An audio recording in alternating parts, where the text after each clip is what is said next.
اللہ تعالیٰ کی نعمت کو یاد کرو جو اللہ نے تمہارے اوپر کی ہے۔ کون سی نعمت ہے جو اللہ نے کی ہے؟ یہ بنی اسرائیل کے جو لوگ تھے ان کے اوپر جو اللہ نے نعمتیں کی تھی، یہود و نصارہ پہ، اور اس کے بعد ہمارے اوپر بھی۔ یعنی اللہ نے ہمارے اوپر کتنے احسان کیے ہیں، ہمیں وہ یاد کر لینے چاہیے۔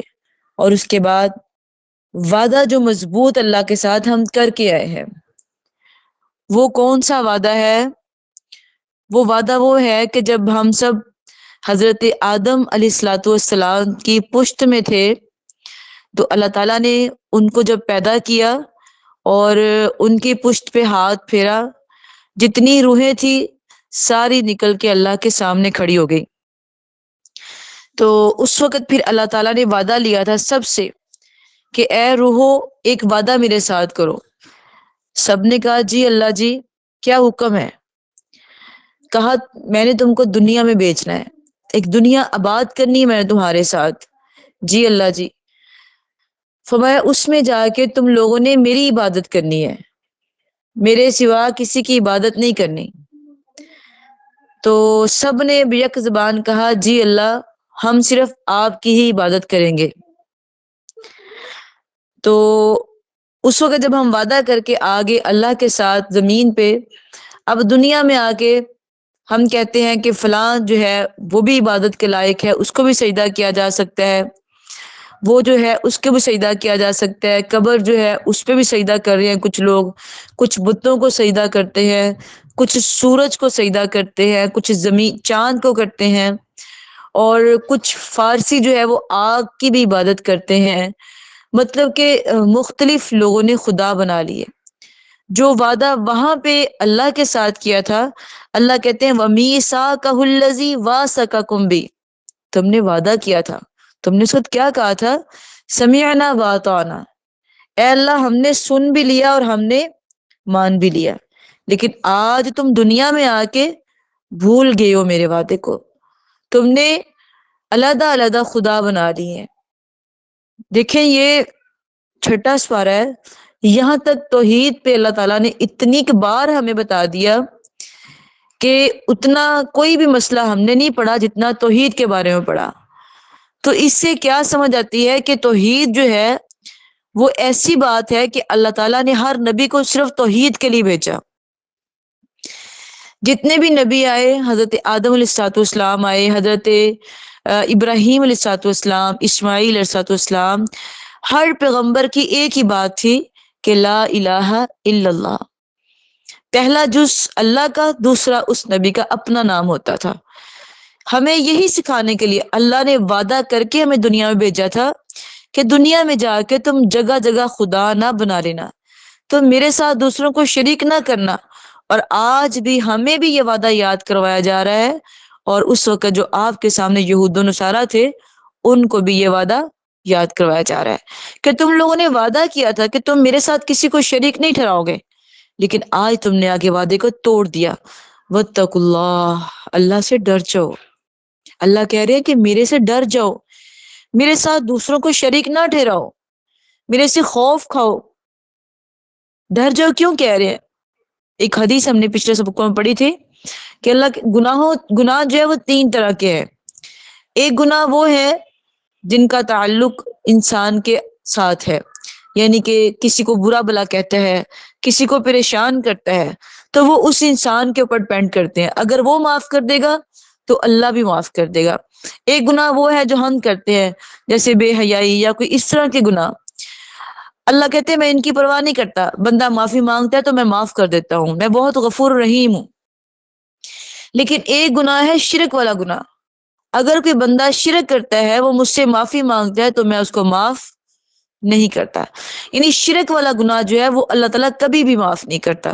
تو یہاں تک کہ بھی ہم نے آج کے سبق میں بھی یہی پڑھا ہے کہ جو توحید ہے نا وہ سب سے پہلے ہے۔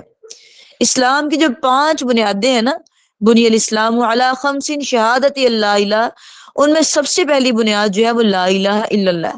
اگر آپ کا لا الہ الا اللہ ٹھیک ہے تو آپ کے سارے اعمال جو ہے وہ ٹھیک ہو جائیں گے۔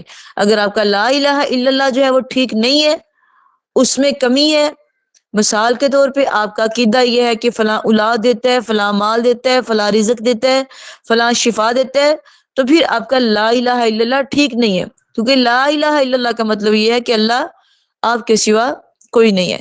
جب بھی آپ اس طرح کا کوئی خیال دل میں آتا ہے تو اس بات کو سوچ لیا کریں کہ ہم نے عالم ارواح میں اللہ سے وعدہ کیا تھا۔ عالم ارواح یعنی آسمانوں کے اوپر جب ابھی اللہ نے صرف روحیں ہی پیدا کی تھی، روحوں کے اندر ایک عالم ارواح ہے، ایک عالم دنیا ہے، ایک عالم برزخ ہے، ایک عالم آسمان ہے۔ عالم ارواح جو کہ گزر چکا ہے، اور عالم دنیا یہ جس میں ہم رہتے ہیں، عالم آسمان جو کہ آسمان ہے، اور عالم برزخ جو کہ زمین آسمان کے درمیان ہے۔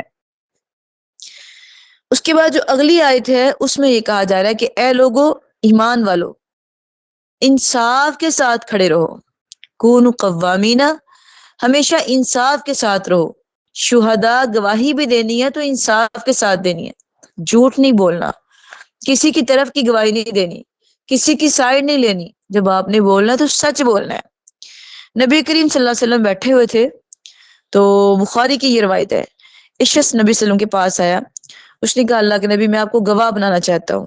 کہا کس بات پر؟ کہا میں نے اپنے ایک بیٹے کو ایک عطیہ دیا ہے، ایک گھر دیا ہے۔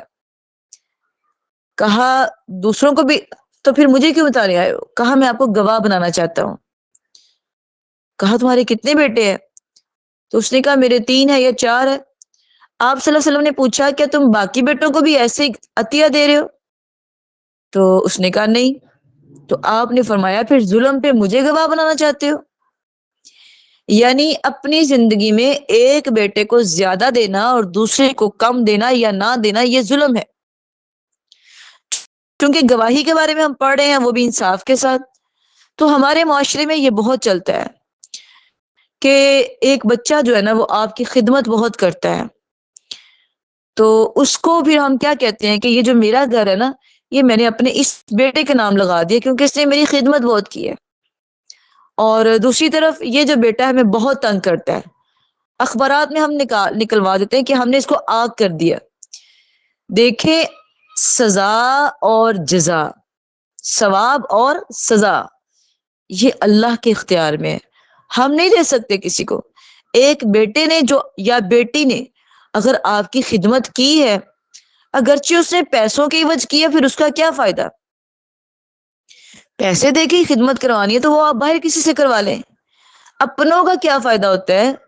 جو اولاد ہے اس کا تو حق ہے، اگر آپ اس کو ایک حصہ دے دیتے ہیں تو آپ اس کو جنت جیسی نعمت سے محروم کر دیتے ہیں۔ آپ اس کے بدلے میں اس کو جنت لینے دیں، وہ بیٹا ہے آپ کا، وہ بیٹی، اس کا حق بنتا تھا، باقیوں نے نہیں کیا، انہوں نے نافرمانی کی ہے، وہ آپ کی خدمت سے دور چلے گئے تو ان کو اس کا عذاب اللہ دے گا۔ لیکن جس نے آپ کی خدمت کی ہے اس کو یہ چھوٹا سا حصہ دے کے اللہ کے اجر عظیم سے محروم نہ کریں۔ اللہ نے اس کے لیے اجر رکھا ہے اپنے پاس، اور اگر پیسے ہی دینے ہیں تو خدمت باہر کسی سے کروا لیں۔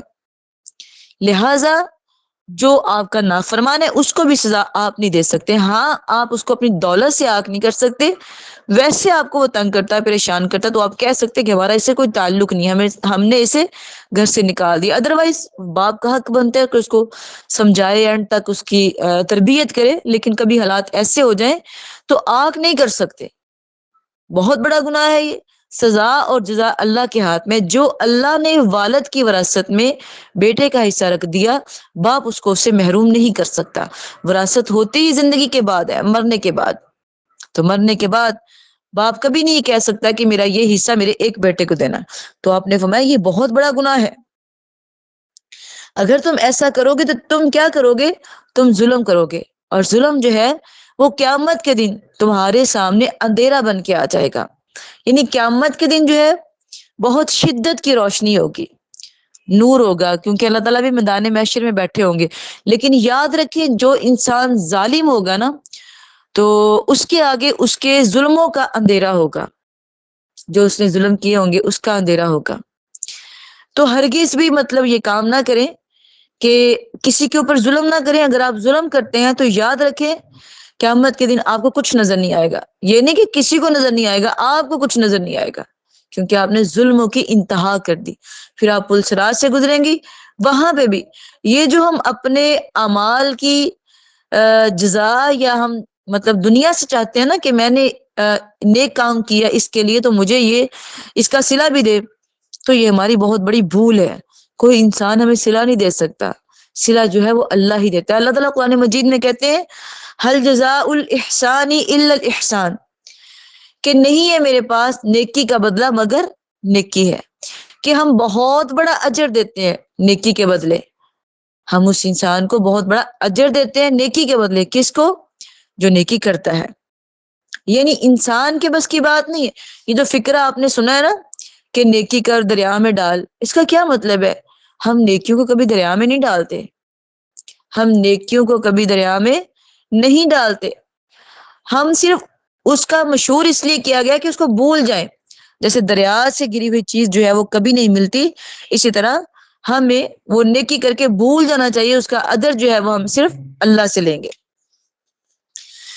اس کے بعد آگے والی آیت ہے وعد اللہ الذین، وعدہ ہے اللہ تعالیٰ کا ان لوگوں سے آمنو جو ایمان لے کے آئے، وعملوا الصالحات اور عمل کیے اچھے، لہم مغفرۃ ان کے لیے بخشش ہے،